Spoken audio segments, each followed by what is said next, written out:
I'm Steve Nolan, Major, United States Air Force, retired. I served my country for 30 years, Army and Air Force. I'm an Afghanistan veteran. When I retired from the military, I ran a PTSD clinic for the VA for 5 years. Most of my career was as a professional mental health officer. Culminated my career as Chief of Combat Stress for Paktika province in Afghanistan. I just published a book, American Carnage, An Officer's Duty to Warn, which is a book that I felt I did have a duty as a clinician and as an officer to write a book about the Commander-in-Chief's mental health, mental status, something that's very familiar to me, the narcissistic and antisocial traits and character structure. Dealt a lot with it in my military career, and we have a separate psychiatric discharge for this particular disorder from the military because they're maladaptive. They have no sympathy, no empathy. They're pathological liars, and they cannot figure right from wrong, and they don't choose right over wrong. So in a military environment, that's a game ender. And I've come back to Washington's Crossing when I was a boy. When I was in scouting, we did a lot of camping in this area, and at Washington's Crossing occasionally. In fact, in this very field, I once camped. And as a 12-year-old, I went to the National Jamboree, also in Pennsylvania. And I'm going to read from the book an account of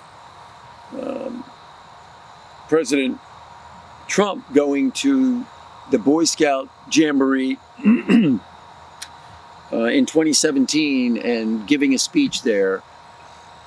And it's in a section of my book called The Rallies.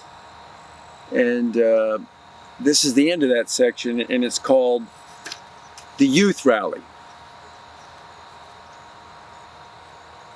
The president attended one rally that was not for adults. The Boy Scout Jamboree in West Virginia on July 24th, 2017.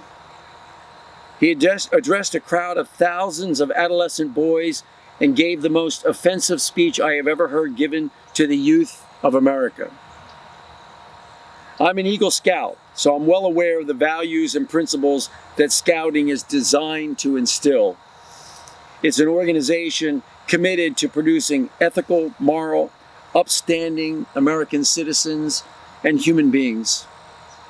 The president used the occasion to deliver a political stump speech, and it was much more than inappropriate. It was clinical evidence of a diagnosis. He spoke to these boys who came from families representing the diversity of America and told them, under the Trump administration, you'll be saying Merry Christmas again when you go shopping. The Boy Scouts of America is non-denominational and non-political. He bragged about his red state victories over blue states. He was derogatory toward our previous president. He told these young men that Washington, the seat of our government, was a swamp, a cesspool, and a sewer.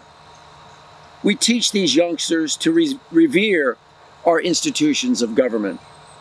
Invoking Scout law to accentuate loyalty, meaning personal loyalty, he had the audacity to use the word trustworthy. He, who has been mandated to pay millions in fines to his victims.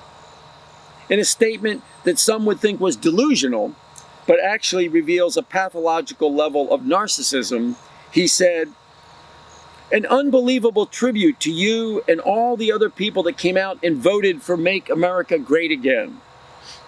These were teenagers. Not only do they not vote, but many have parents who voted for his opponent. I don't believe I have ever witnessed a more striking example of someone self-obsessed.